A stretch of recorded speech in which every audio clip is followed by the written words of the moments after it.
শুভ দুপুর দর্শক, আমন্ত্রণ ব্যবসা বাণিজ্য অর্থনীতির সবশেষ সংবাদ নিয়ে নিউজ 24 নিয়মিত আয়োজন বিজনেস আওয়ারে। সাথে আছি আমি রিয়াজ সুমন। শনি থেকে বৃহস্পতিবার দুপুর 1টায় প্রচারিত হচ্ছে এই অনুষ্ঠান। আয়োজনে থাকছে দেশ বিদেশের ব্যবসা বাণিজ্যের সবশেষ খবর এবং খবরের বিশ্লেষণ। এছাড়াও থাকবে শেয়ার বাজার এবং মুদ্রা বাজারের আপডেট।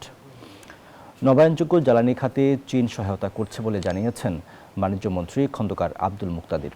বৃহস্পতিবার রাজধানীর ইন্টারন্যাশনাল কনভেনশন সিটি বসুন্ধরায় দ্বিতীয়বার আয়োজিত বাংলাদেশ চীন গ্রিন টেক্সটাইল এক্সপোর উদ্বোধনী অনুষ্ঠানে একথা বলেন তিনি। চীনের সহযোগিতায় সরকার বন্ধ কলকারখানা চালু করতে চায় বলেও জানান তিনি। বলেন, চীন বাংলাদেশের সবচেয়ে বড় বাণিজ্য সহযোগী। বাংলাদেশে বিনিয়োগ আরও বাড়াতে বেইজিংকে আহ্বান জানান বাণিজ্যমন্ত্রী। এ সময় চীনের রাষ্ট্রদূত ইয়াওয়েন বলেন, নতুন সরকারের সাথে দ্বিপাক্ষিক বাণিজ্য সম্প্রসারণে কাজ করছে চীন।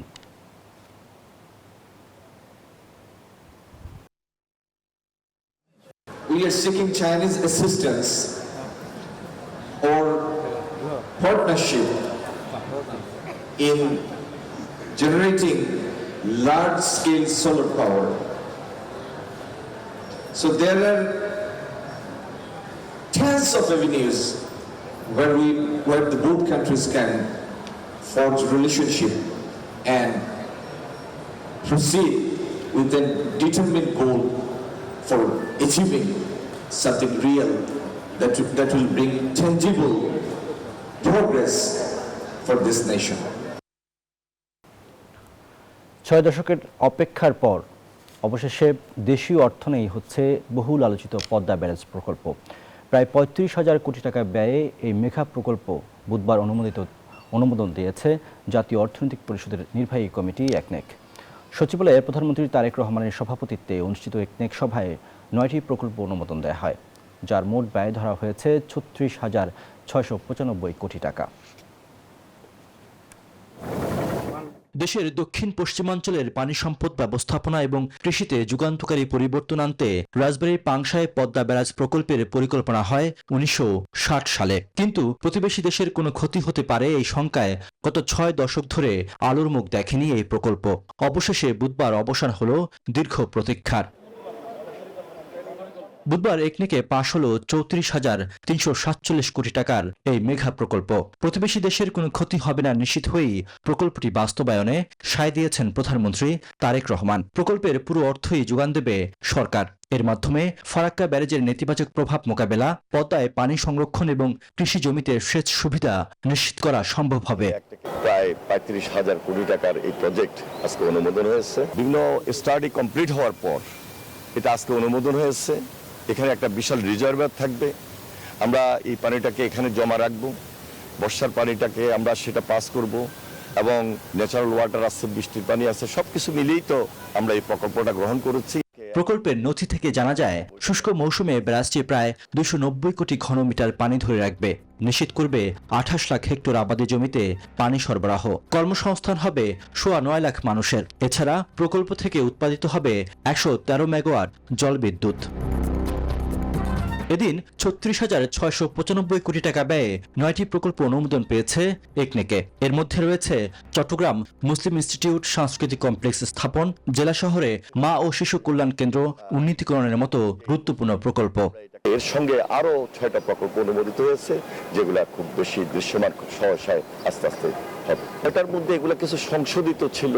অনুমোদিত এসব প্রকল্প বাস্তবায়িত হলে অবকাঠামো নির্মাণ, স্বাস্থ্যসেবা, জ্বালানি এবং পানি ব্যবস্থাপনায় গুরুত্বপূর্ণ অগ্রগতি আসবে বলে মনে করছে সরকার। রিয়াজ সুমন, নিউজ 24, ঢাকা। দর্শক, বৈশ্বিক এবং অভ্যন্তরীণ নানা সংকটে দেশের আর্থিক প্রতিষ্ঠানগুলো নানামুখী চাপে রয়েছে। বিষয়টি নিয়ে আজ আমরা কথা বলতে চাই। আমাদের সাথে স্টুডিওতে বিষয়টি নিয়ে আলোচনা করার জন্য আছেন অর্থনীতি বিশ্লেষক জনাব এম.এস. সিদ্দিকী। জনাব এম.এস. সিদ্দিকী, আপনাকে স্বাগত আমাদের আজকের বিজনেস আওয়ারে। আমরা আলোচনা করতে চাই, আপনি জানেন যে দেশের যে বড় বৃহৎ শিল্প প্রতিষ্ঠানগুলো তারা আসলে বর্তমানে নানা ধরনের সংকটের মধ্যে রয়েছে, বিশেষ করে আর্থিক সংকট।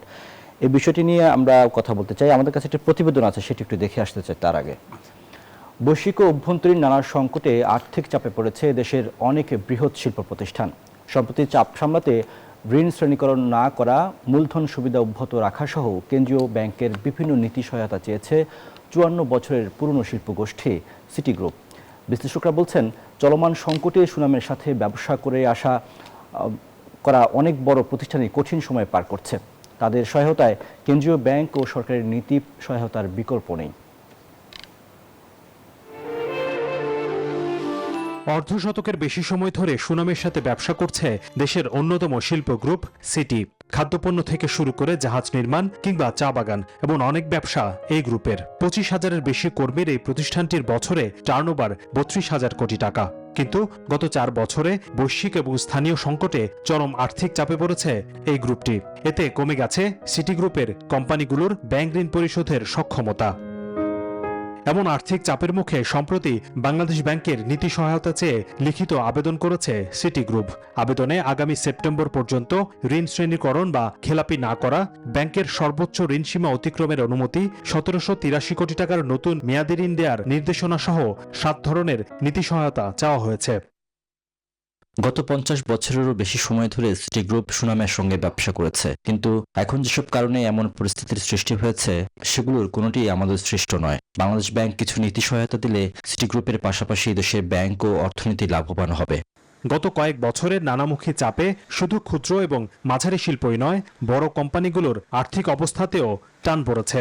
এতে শুধু প্রতিষ্ঠানের ব্যবসায় নয়, ঝুঁকির মুখে পড়েছে বিপুল সংখ্যক জনগোষ্ঠীর কর্মসংস্থানও। তাই অর্থনীতির স্বার্থে যাচাই বাছাই করে প্রকৃত ব্যবসায়ীদের নীতি সহায়তা দেওয়ার পরামর্শ বিশ্লেষকদের। জেনুইনলি যারা বিজনেস সাইকেলে আটকিয়েছে, মার্কেট গ্রোথ কমে যাওয়ায়, ইনফ্লেশন বেড়ে যাওয়ায়, ইন্টারেস্ট রেট বেড়ে যাওয়ায়, ডলারের দাম বেড়ে যাওয়ায় আটকিয়েছে, তাদের দিকে ফোকাস করা যায় এবং উইলফুল ডিফল্টারদেরকে চিহ্নিত করে এটার বাইরে রাখা যায়, তাহলে এই ধরনের পলিসি সাপোর্ট, এটা একটু ক্লাসিফিকেশন ফরবিয়ারেন্স হতে পারে, অ্যাডিশনাল ক্যাপিটাল সাপোর্ট হতে পারে, ওয়ার্কিং ক্যাপিটাল সাপোর্ট, এটা কাজে দিতে পারে। বিগত 2 সরকারের সময়ে ক্ষতিগ্রস্ত ব্যবসা প্রতিষ্ঠানগুলোকে 2% অর্থ জমা দিয়ে খেলাপি ঋণ নিয়মিত করার সুযোগ দিয়ে সম্প্রতি প্রজ্ঞাপন জারি করেছে বাংলাদেশ ব্যাংক। বিশ্লেষকরা বলছেন, এমন নীতি সহায়তা প্রকৃত ব্যবসায়ীদের ঘুরে দাঁড়াতে সহায়তা করবে, যা দেশের অর্থনীতির জন্য সুফল বয়ে আনবে। এই একটা গ্রুপ যদি সমস্যার মধ্যে পড়ে এবং তাদের সমস্যাগুলি খুব দ্রুত যদি সমাধান না করা হয়, তাহলে অন্য যে সমস্ত শিল্প গোষ্ঠীগুলো আছে তারা কিন্তু আর পরবর্তী সময়ে ঝুঁকি নিয়ে বড় শিল্প প্রতিষ্ঠান করতে চাইবেন না এবং দেশে একটা ক্যাপিটাল ফ্লাইট হবে, এখান থেকে অনেক পুঁজি দেশের বাইরে চলে যাবে। তবে নীতি সহায়তার অপব্যবহার রোধে সতর্ক থাকতে হবে সরকারকে। সেই সাথে ইচ্ছাকৃত ঋণ খেলাপি এবং অর্থ পাচারকারীদের বিরুদ্ধে ব্যবস্থা নেওয়ারও পরামর্শ দিয়েছেন বিশ্লেষকরা। হোসাইন শাহাদাত, নিউজ 24, ঢাকা। আমরা প্রতিবেদনটি দেখলাম, জনাব এমএম সিদ্দিকী, এই বিষয়টি ধরেই কথা বলতে চাই। এই যে দেখলাম যে 54 বছরের একটি পুরনো শিল্পগোষ্ঠী এখন আর্থিক চাপে আছে এবং তারা সরকারের কাছে নীতি সহায়তা চাচ্ছে, এই বিষয়টিকে আপনি কিভাবে দেখেন? প্রথমত, কিছুদিন আগে বাংলাদেশ ব্যাংক একটা নীতি ঘোষণা করেছে যে যারা ইচ্ছাকৃত ঋণ খেলাপি নয় তাদেরকে আর্থিক সহযোগিতা করে তাদেরকে বাঁচিয়ে তোলার জন্য। সেটা খুবই পজিটিভ দিক, কিন্তু আমাদের গোড়াতে একটু গলদ আছে আমাদের পলিসিতে। আমাদের দেশে উইলফুল এবং নন উইলফুল ডিফল্টারের এখনো ডিটারমিন করা হয় না, যদিও আইনে আছে যে যারা ইচ্ছাকৃতভাবে ঋণ খেলাপি হয়ে টাকা পাচার করে বা মিসইউজ করে তাদের শাস্তি হোক, আর যারা ইচ্ছাকৃত নয় তাদেরকে সহযোগিতা করে পুনর্বাসনের ব্যবস্থা করা হোক। কিন্তু এই ব্যাপারটা আসলে কখনো বাস্তবে রূপ নেয় নাই। আমাদের অর্থঋণ আদালতের যে আইনটি আছে তার অধীনে ঋণ খেলাপির বিরুদ্ধে যে আইনটি করা হয়, তখন কিন্তু ইচ্ছাকৃত না নন ইচ্ছাকৃত ঋণ খেলাপি এটা বিবেচনা করা হয় না, সকলের বিরুদ্ধেই শাস্তিমূলক ব্যবস্থা গ্রহণ করা হয়। সুতরাং এর ভিতরে আপনারা সিটি গ্রুপের ব্যাপারে একটা রিপোর্ট করেছেন, শুধু সিটি গ্রুপ নয়, আরও অনেকগুলো গ্রুপে এই ধরনের সমস্যা থাকতে পারে। সামগ্রিকভাবে এই আলোচনাটা জাতীয় পর্যায়ে করলে আরেকটু ব্যাপারটা আমাদের সামনে ক্লিয়ার হতো। তবে এমনিতে জেনারেলি গত কয়েক বছরের যে ইউক্রেন ওয়ারের পর থেকে বিশেষ করে বা অর্থনৈতিক সংকট যখন শুরু হয়ে গেল এই দেশে বেশ কয়েক বছর ধরে, আমরা দেখতে পাচ্ছি যে এসএমইগুলোই সবচেয়ে বেশি ক্ষতিগ্রস্ত, ক্ষুদ্র শিল্পই বেশি ক্ষতিগ্রস্ত হচ্ছে এবং আমাদের দেশে বৃহৎ বড় বড় ইন্ডাস্ট্রিগুলো, গ্রুপগুলো, এরা কিন্তু বেনিফিটেড হচ্ছিল এবং আমরা দেখতে পাচ্ছি যে বড় বড় পারিবারিক নিয়ন্ত্রিত বড় বড় গ্রুপগুলো দিন দিন র্যাপিড এক্সপানশন হচ্ছে, তারা অনেক বেশি ইনভেস্টমেন্ট করছে, অনেক বেশি প্রফিট হচ্ছে। এর ভিতরে হঠাৎ করে সিটি গ্রুপের মতো দুই একটি গ্রুপ যখন সমস্যায় পড়ে, এটা ভাবিয়ে তোলার মতো যে কেন এই সমস্যাগুলো হচ্ছে। তবে এভাবে আমি বলবো যদি আমরা নীতি সহায়তা দিতেই হয় এসএমই গুলোকে প্রথমে দেওয়া উচিত। কারণ হচ্ছে আমাদের দেশে একটি সিটি গ্রুপের যে ইনভেস্টমেন্ট আছে ব্যাংকের, এই একটি সিটি গ্রুপের এই টাকায় ঋণ দিয়েই বাংলাদেশের অর্ধেকের বেশি এসএমই কে পুনর্বাসন করা সম্ভব, এবং সে অর্ধেকের বেশি যে এসএমই তাদের ইকোনমিক রিটার্ন, এমপ্লয়মেন্ট অপরচুনিটি সবকিছু কিন্তু বেশি হবে। তো সুতরাং নীতিগতভাবে এসএমই গুলোকে সহযোগিতা করা উচিত। এর অর্থ আমি বলছি না সিটি গ্রুপকে সহযোগিতা করা যাবে না। এটা হচ্ছে সবচেয়ে বড় আনন্দের কথা আমার জন্য, সেটা হচ্ছে যে বাংলাদেশের যে পলিসি তাতে আমরা ঋণ খেলাপিদেরকে খুব নেগেটিভলি দেখি, তাদেরকে সবাইকে আমরা দোষারোপ করি।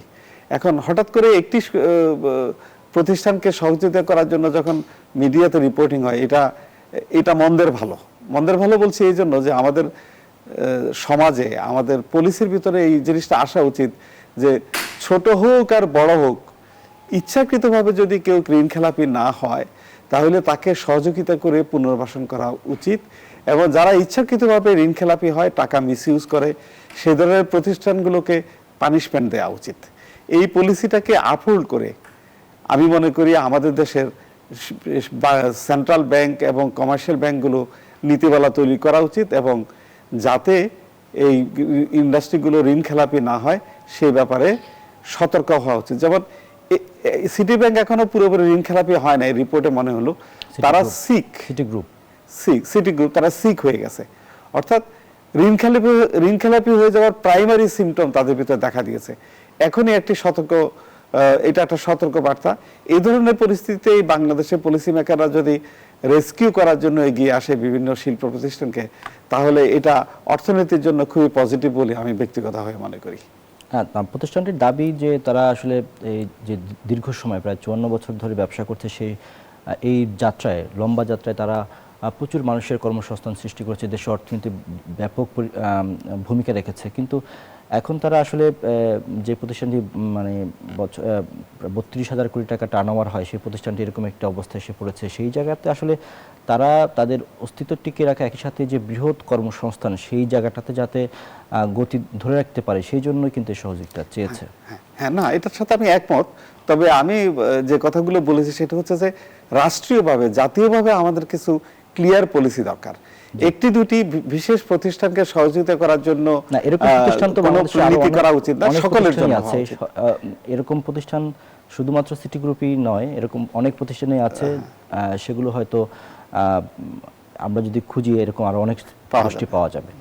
কিন্তু সেই জায়গাটাতে মানে আপনার কাছে জানতে চাওয়া যে এই শিল্প প্রতিষ্ঠান বা এই কর্মসংস্থানের জায়গাটা ধরে রাখার জন্য এই জায়গাতে সরকার কি পলিসি নিতে পারে?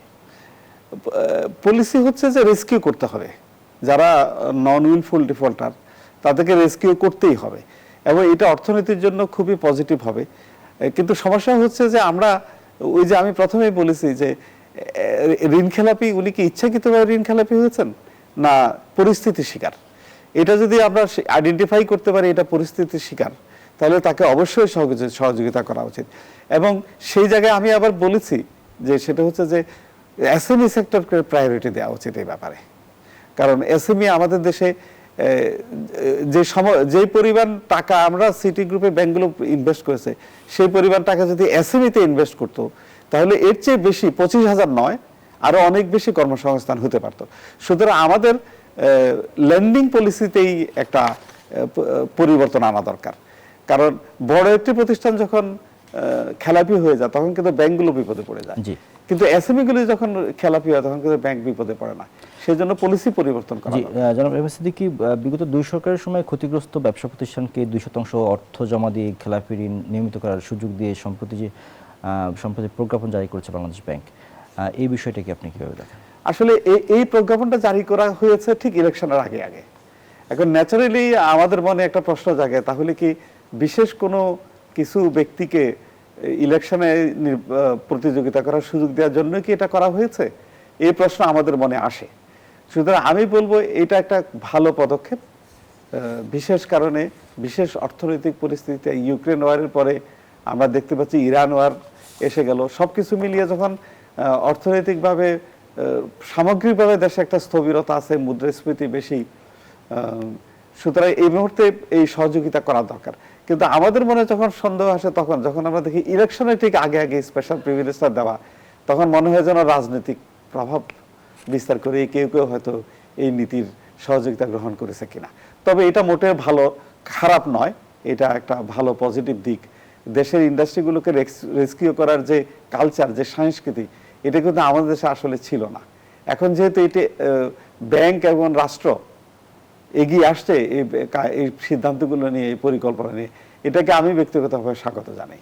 জি, আমাদের কাছে একটু কয়েকটি পত্রিকার শিরোনাম আছে, সেগুলো একটু দেখতে চাই।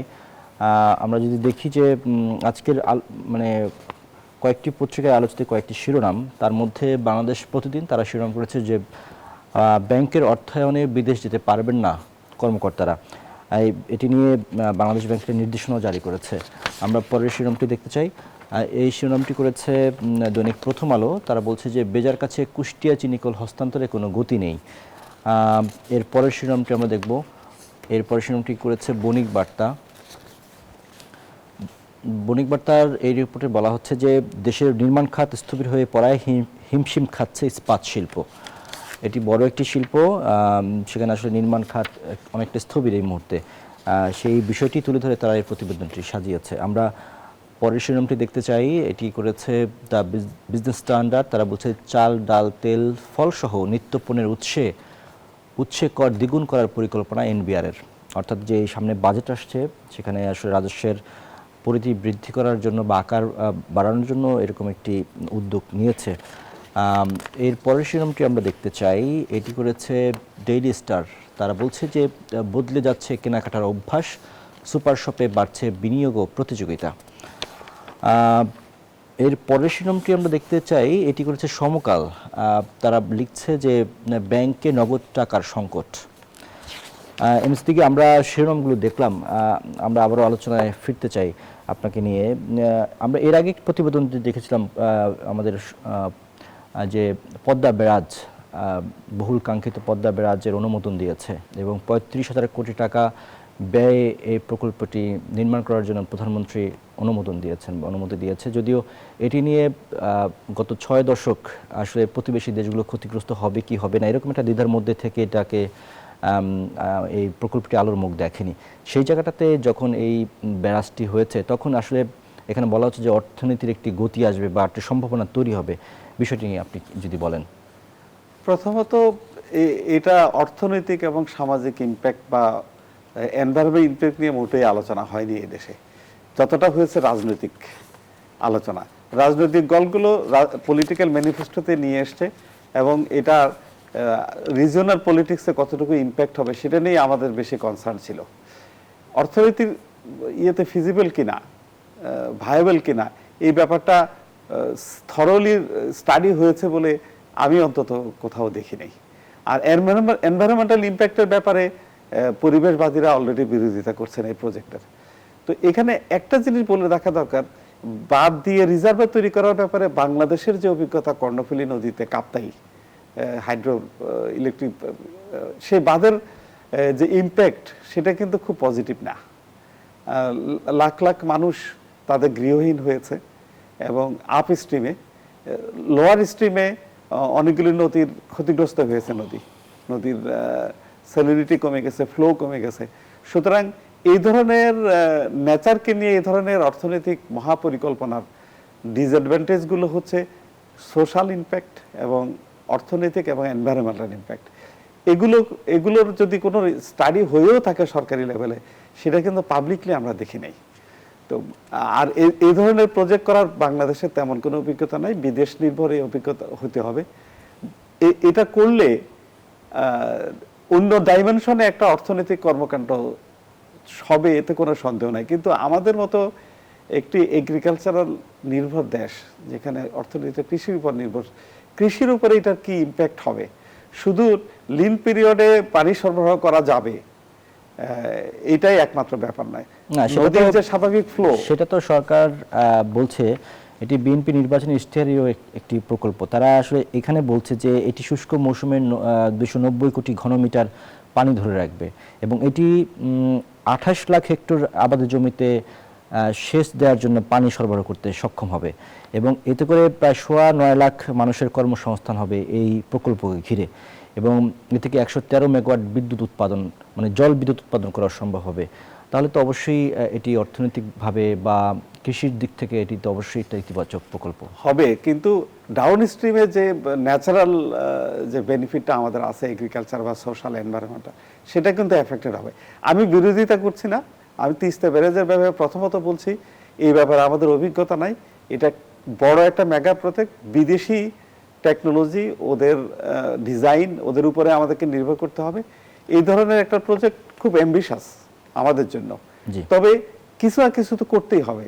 প্রতিবেশী দেশের সাথে আমাদের যে পানি শেয়ারিং, গঙ্গার পদ্মার যে পানি শেয়ারিং, সেটাতে কিন্তু আমরা নেগোসিয়েশনে পারছি না ওদের সাথে। এট দি সেম টাইম একটি পয়েন্ট এসছে যে আমরা যে এখন ভারতের সাথে পানি নিয়ে বার্গেনিং করি, নেগোসিয়েশন করি, সে নেগোসিয়েশনের সক্ষমতা কিন্তু আমাদের কমে যাবে। কারণ হচ্ছে যে ওরা তো বলবে তোমরা তো নিজেদের পানি রিজার্ভ ধরে রাখছই, আমরা কতটুকু পানি ডাইভার্ট করবো সেটা তোমাদের বলার কিছু নাই। ইভেন দেন আমি বলবো, আমরা পদ্মা সেতু নিয়ে যখন আলোচনা করেছিলাম তখন আমরা এই ধরনের সমালোচনাই করেছিলাম, কিন্তু পদ্মা সেতুটা হওয়ার পরে কিন্তু এটার যে ইকোনমিক বেনিফিটটা সেটা কিন্তু আমরা পাচ্ছি। তবে আমি আশাবাদী এই প্রজেক্টেরও আমরা সে ধরনের বেনিফিট পাবো। আমরা আপনার সাথে কথা বলবো বিষয়টি নিয়ে। এখানে সরকারের পক্ষ থেকে বলা হচ্ছে যে ফারাক্কা ব্যারাজের নেতিবাচক যে প্রভাব সেটি থেকেও কিছুটা মানে রক্ষা পাবে বাংলাদেশ। এই বিষয়গুলো ধরে আপনার কাছ থেকে আরও জানতে চাইবো। সময় হলো একটি বিরতির। দর্শক, বিজনেস আওয়ারের সময় হলো একটি বিরতির, ফিরবো কিছুক্ষণের মধ্যেই, আমাদের সাথেই থাকুন। আসন্ন ঈদুল আজহা উপলক্ষে দ্বিতীয় দিনের মতো অগ্রিম ট্রেনের টিকিট বিক্রি চলছে। আজ মিলছে 24 মে ট্রেনের টিকিট। যাত্রীদের সুবিধার্থে শতভাগ আসনের টিকিট অনলাইনে বিক্রি করা হচ্ছে। রেল স্টেশন ম্যানেজার জানান, ঈদ যাত্রা নির্বিঘ্ন সব ধরনের প্রস্তুতি নেওয়া হয়েছে। যাত্রীদের চাহিদার কথা বিবেচনায় নিয়ে যাত্রার দিন মোট আসনের 25% স্ট্যান্ডিং টিকিট স্টেশন কাউন্টার থেকে বিক্রির সিদ্ধান্ত নেওয়া হয়েছে। কাল বিক্রি হবে 25 মে, 16 মে, 26 মে এবং 17 মে বিক্রি হবে 27 মের যাত্রার টিকিট। কালকে রাত্রে আমরা চেক করে দেখেছি একটা টিকিটও নাই। স্টেশনে বলতেছে 100% অনলাইন, কিন্তু অনলাইন তো পাই না। এখন আমি যাব কিভাবে, ফ্যামিলি নিয়ে, এর একটা টেনশনে আছি। কাউন্টার কোনো কাটলে তো টিকিট পাচ্ছি না, অ্যাপসে অলরেডি আগে থেকে বুকিং হয়ে যায়। 23 মে থেকে সকল আন্তনগর ট্রেনের আপডেট প্রত্যাহার করা হয়েছে। তো আমরা প্রতিদিন 66টি ট্রেন কমলাপুর স্টেশন থেকে ছেড়ে যাবে। তাতে প্রায় আপনার 60 থেকে 65 হাজার যাত্রী প্রতিদিন ক্যারি করবে। এ বিষয়ে আরও জানাতে আমাদের সাথে সরাসরি যুক্ত হচ্ছেন আমাদের সহকর্মী মাইদুল ইসলাম হিমেল। হিমেল, আপনি নিশ্চয়ই আমাকে শুনতে পাচ্ছেন। কি অবস্থা দেখছেন এই মুহূর্তে? আর রেল স্টেশনে যেটা দেখলেন, এই মুহূর্তে আপনি বাস কাউন্টারে রয়েছেন, সেখানকার সার্বিক অবস্থা জানাবেন।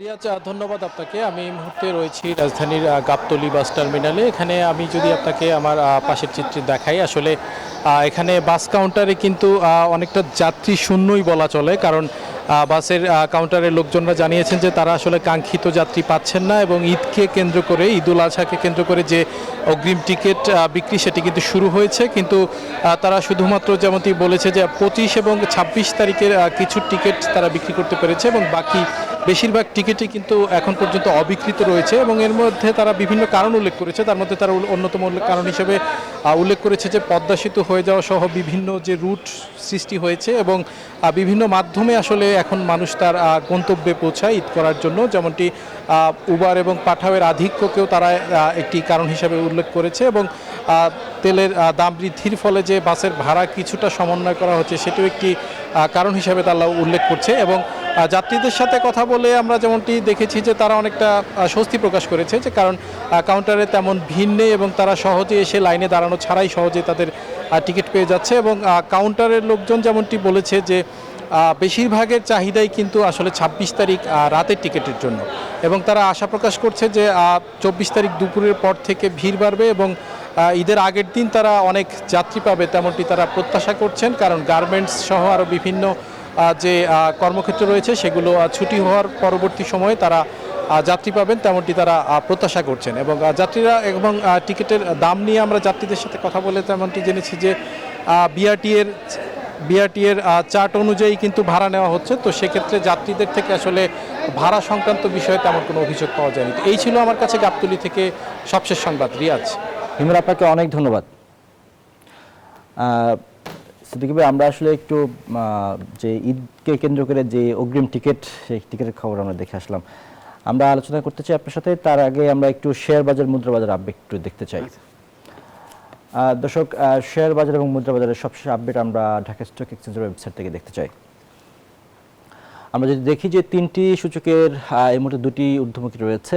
ডিএসই ইন্ডেক্স সেটি 9 পয়েন্ট বেড়েছে অবস্থান করছে 5252 পয়েন্টে। ডিএসইএক্স ইন্ডেক্স সরিয়ে সূচকটি 1 পয়েন্ট বেড়েছে অবস্থান করছে 1066 পয়েন্টে। ডিএস30 ইন্ডেক্সটি 6 পয়েন্ট কমেছে অবস্থান করছে 1984 পয়েন্টে। 812 কোটি টাকা লেনদেন হয়েছে এখন পর্যন্ত। 218টি কোম্পানির শেয়ার দর বেড়েছে, কমেছে 126টি কোম্পানির শেয়ার দর এবং অপরিবর্তিত আছে 51টি কোম্পানির শেয়ার দর। দর্শক, একই সাথে আমরা দেখতে চাই আজকের মুদ্রার বিনিময় মূল্য এবং স্বর্ণের দাম। প্রথমেই মুদ্রা বিনিময় মূল্য দেখাতে চাই আপনাদেরকে। মার্কিন ডলার 122 টাকা করে বিক্রি হচ্ছে 123 টাকায়, ইউরো 142 টাকায় করে বিক্রি হচ্ছে 145 টাকায়, পাউন্ড 159 টাকা করে বিক্রি হচ্ছে 166 টাকায়, চীনা ইউয়ান 16 টাকা করে 18 টাকা 60 পয়সায় বিক্রি, সৌদি রিয়াল 32 টাকা করে বিক্রি হচ্ছে 32 টাকা 90 পয়সায়, ভারতীয় রুপি 1 টাকা 30 পয়সায় করে বিক্রি হচ্ছে 1 টাকা 45 পয়সায়। জানাবো স্বর্ণের দাম। স্বর্ণের দাম আজকের যে বাজার দেখতে পাচ্ছি যে 22 ক্যারেটের স্বর্ণের দাম আছে প্রতি ভরি 2,44,711 টাকা। 21 ক্যারেটের দাম আছে 2,33,572 টাকা। 18 ক্যারেটের দাম আছে 2,212 টাকা। সনাতন প্রতি ভরি স্বর্ণের দাম আছে 1,63,063 টাকা। একই সাথে আমরা দেখে নিতে চাই আজকের বাজারে রূপার দাম কি আছে। রূপার দাম দেখতে পাচ্ছি যে 22 ক্যারেটের রূপার দাম আছে প্রতি ভরি 5,774 টাকা। 21 ক্যারেটের দাম আছে 5,540 টাকা। 18 ক্যারেটের দাম আছে 4,724 টাকা। সনাতন প্রতি ভরি রূপার দাম আছে 3,557 টাকা। আমরা আপডেট দেখে নিলাম শেয়ার বাজার এবং স্বর্ণ বাজারের। আমরা সিদ্দিক ভাই, আমরা একটু যে বিষয়টি নিয়ে আপনার সাথে কথা বলতে চাই। আপনার পত্রিকার শিরোনাম দেখলাম এবং সেখানে একটি বিষয় দেখলাম যে চাল, ডাল, তেল, ফলসহ নিত্য পণ্যের উৎসে কর দ্বিগুণ করার পরিকল্পনা করছে এনবিআর। এই বিষয়টাকে আপনি কীভাবে দেখেন? প্রথমত এমনিতেই দেশে ইনফ্লেশন, তারপরে উৎসে কর যদি দ্বিগুণ করে তাহলে তো এটা জিনিসপত্রের দাম আরও বেড়ে যাবে, ইনফ্লেশন আরও বেড়ে যাবে। আর সবচেয়ে দুঃখজনক ব্যাপার হচ্ছে উৎসে কর নিয়ে বিরোধিতা আছে। এটা যে ভালো কর নয়, কারণ উৎসে কর নেওয়ার অর্থ হলো অ্যাডভান্স কর নিয়ে নেওয়া। এটা ব্যবসায়ীর উপর একটা চাপ পড়ে। ব্যবসায়ীর উপর একটা চাপ পড়লে মনে হয় যেন আমাদের কি ব্যবসায়ীরা ক্ষতিগ্রস্ত হচ্ছে, আসলে পুরো কনজিউমাররাই ক্ষতিগ্রস্ত হয়। দ্বিতীয়ত, রেভিনিউ বাড়ানোর জন্য সকলেই বলছে যে এনবিআর এর নিজস্ব ইন্টারনাল রিফর্ম দরকার। কোথাও ট্যাক্স বাড়িয়ে দিয়ে রেভিনিউ বাড়ানোর চেষ্টা, এটা একটা ভুল প্রচেষ্টা এবং এই প্রচেষ্টা কখনো এনবিআর সফল হবে না। সুতরাং আমি বলবো এই সিদ্ধান্ত বাদ দিয়ে ইন্টারনাল রিফর্ম করে বেশি মানুষের কাছ থেকে, যাদের কাছে মোটেই ট্যাক্স করা হয় না, তাদের উপরে ট্যাক্স দিয়ে রেভিনিউ বাড়ানো উচিত বলে আমি মনে করি। আরেকটা বিষয় ছোট্ট করে যদি একটু বলেন যে দেশের নির্মাণ খাত স্থবির হয়ে পড়ায় হিমশিম খাচ্ছে ইস্পাত শিল্পে, রিপোর্টটি করেছে বণিক বার্তা, এটা নিয়ে যদি একটু বলেন। হ্যাঁ, প্রথমত আমাদের দেশে তো এই যে রিসেশন চলছে, ফ্ল্যাট বেচা কেনা মারাত্মকভাবে কমে গেছে। তো যেহেতু এটা একটা খুব ভারী শিল্প, যখন লাভ হয় তখন লাভ বেশি হয়, যখন লস হয় তখন লস হয়। আর এই ধরনের প্রোডাক্ট তৈরি করে গোডাউনে ফেলে রাখাটা কোনোভাবে এই ধরনের বড় ইন্ডাস্ট্রির জন্য ফিজিবল না। সুতরাং রিপোর্টটার ব্যাপারে আমি একমত, আসলে ওরা ক্ষতিগ্রস্ত হচ্ছে।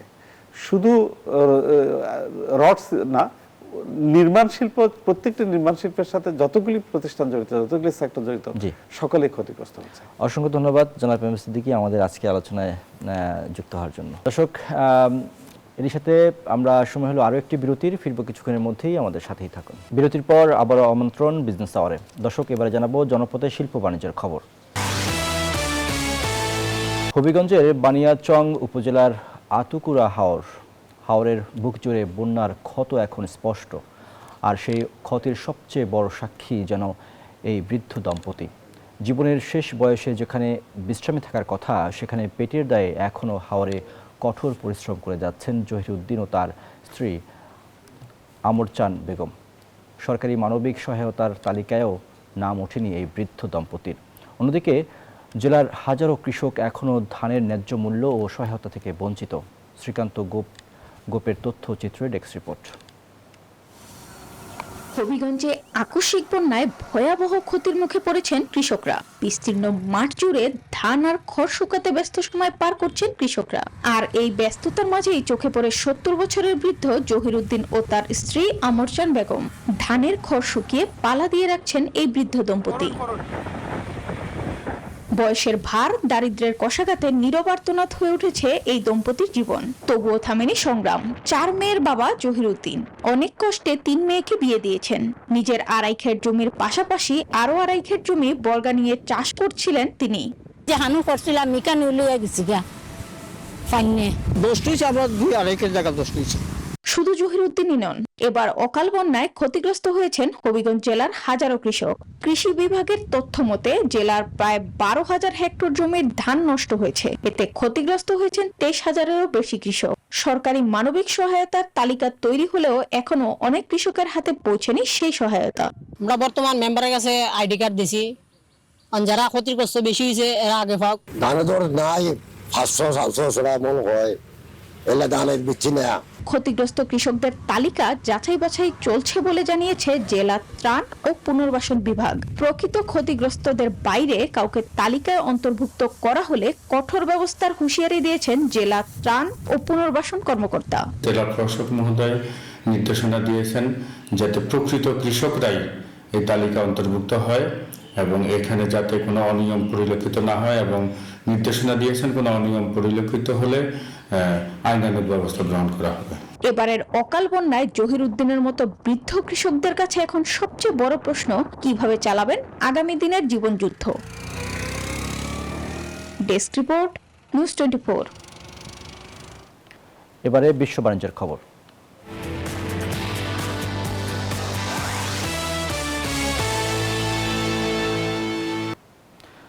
চীনের বেইজিংয়ে অনুষ্ঠিত হলো ডোনাল্ড ট্রাম্প ও শি জিনপিংয়ের বহুল প্রতীক্ষিত বৈঠক। গুরুত্বপূর্ণ আলোচনায় বাণিজ্য নিয়ে ইতিবাচক খবর মিললেও তাইওয়ান ইস্যুতে যুক্তরাষ্ট্রকে সরাসরি কড়া হুঁশিয়ারি দিয়েছে চীন। শীর্ষ পর্যায়ের এই দীর্ঘ বৈঠকে দুই পরাশক্তির সম্ভাব্য সংঘাত এড়ানোর উপায় নিয়ে আলোচনা করেছেন নেতারা। পাশাপাশি চীনের বাজার মার্কিন কোম্পানিগুলোর জন্য উন্মুক্ত করার আহ্বান জানানো হয়েছে। দীর্ঘদিন পর আবারও এক মঞ্চে মুখোমুখি হলেন বিশ্বের অন্যতম ক্ষমতাধর দুই রাষ্ট্রপ্রধান। বর্ণিল আয়োজনে লাল গালিচায় মার্কিন প্রেসিডেন্ট ডোনাল্ড ট্রাম্পকে উষ্ণ অভ্যর্থনা জানান চীনা প্রেসিডেন্ট শি জিনপিং। এরপরই দীর্ঘ আলোচনায় বসেন তারা। গ্রেট হল অব দ্য পিপলে রুদ্ধদ্বার বৈঠক চলে নির্ধারিত সময়ের চেয়েও বেশি। সেখানে তাইওয়ান ইস্যুতে ট্রাম্পকে কড়া বার্তায় সতর্ক করেন শি। জানান, তাইওয়ানের স্বাধীনতা আর শান্তি আগুন ও পানির মতোই অমীমাংসযোগ্য, যা সম্পর্ককে ঠেলে দিতে পারে বিপজ্জনক পথে। তবে বাণিজ্য ইস্যুতে চীনা প্রেসিডেন্টের সুর ছিল বেশ নরম। বাণিজ্য যুদ্ধে কেউ জেতে না বলে ট্রাম্পকে মনে করিয়ে দেন তিনি। আমরা যখন সহযোগিতা করি তখন উভয় পক্ষই লাভবান হয়, আর যখন মুখোমুখি সংঘাতে জড়াই তখন উভয় পক্ষই ক্ষতিগ্রস্ত হয়। এই আলোচনার সুযোগে চীনের বাজারে মার্কিন কোম্পানিগুলোকে আরও বেশি সুবিধা দেওয়ার কথা বলেন ট্রাম্প। দুই দেশের অর্থনৈতিক সম্পর্ক জোরালো করতে চীনের বাজার উন্মুক্ত করার আহ্বান জানান তিনি। সম্মেলনে বিশেষ গুরুত্ব পায় চলমান ইরান যুদ্ধ। মধ্যপ্রাচ্যে সংঘাত নিরসনে ট্রাম্প প্রশাসন সরাসরি সহায়তা চাইলে সামরিক হস্তক্ষেপের বদলে কূটনৈতিক সমাধানের উপর জোর দেন শি। বৈঠক শেষে বেইজিংয়ের ঐতিহাসিক টেম্পল অফ হেভেন পরিদর্শনে যান মার্কিন প্রেসিডেন্ট। শুক্রবার মধ্যাহ্নভোজের বর্ণিল আয়োজনের মধ্য দিয়ে শেষ হবে ট্রাম্পের এই আলোচিত সফর।